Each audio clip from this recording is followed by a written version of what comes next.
മാത്രമാണത്. അടുത്ത ചോദ്യം, ഭാഗ്യം അത് ദൈവം തരുന്നതായി ആളുകൾ പറയുന്നു, ഇതിന്റെ യാഥാർത്ഥ്യം എന്താണ്?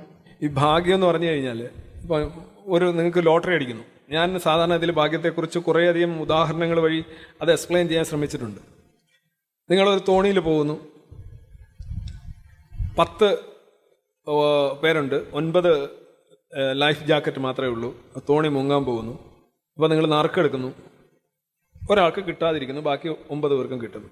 പക്ഷേ നിങ്ങൾ ഈ 10 പേരും ജീവിതത്തിൽ എല്ലാ ഭാഗ്യങ്ങളും ഉള്ള മനുഷ്യരാണ്. ലോട്ടറി 10 അടിച്ചിട്ടുണ്ട്, അത് ജയിച്ചിട്ടുണ്ട്, ഇത് ജയിച്ചിട്ടുണ്ട്, നിങ്ങളങ്ങോട്ട് പോകുമ്പോൾ ഒരു മരം വീണു പക്ഷെ നിങ്ങൾ രക്ഷപ്പെട്ടു, അങ്ങനെ എല്ലാ ഭാഗ്യങ്ങളും മാത്രമുള്ള 10 പേരാണ്. പക്ഷെ 9 ജാക്കറ്റേ ഉള്ളൂ. നിങ്ങൾ എന്ത് ചെയ്തു? ഒരാൾക്ക് കിട്ടിയില്ല, അയാൾ ഏറ്റവും നിർഭാഗ്യവനായി.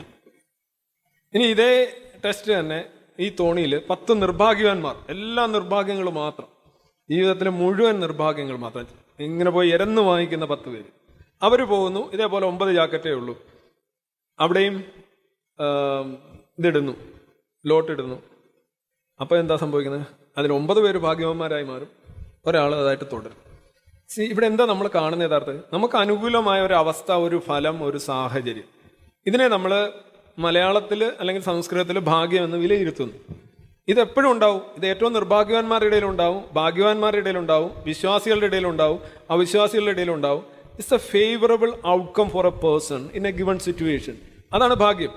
അപ്പോൾ ഭാഗ്യം എന്നുള്ള വാക്ക് ഉച്ചരിക്കുമ്പോൾ എന്തോ ഭഗവാൻ തരുന്നതാണെന്നോ ആരാണ്ട് തരുന്നതാണെന്നോ ഒക്കെ ചുമ്മാതൊരു അന്ധവിശ്വാസമാണ്.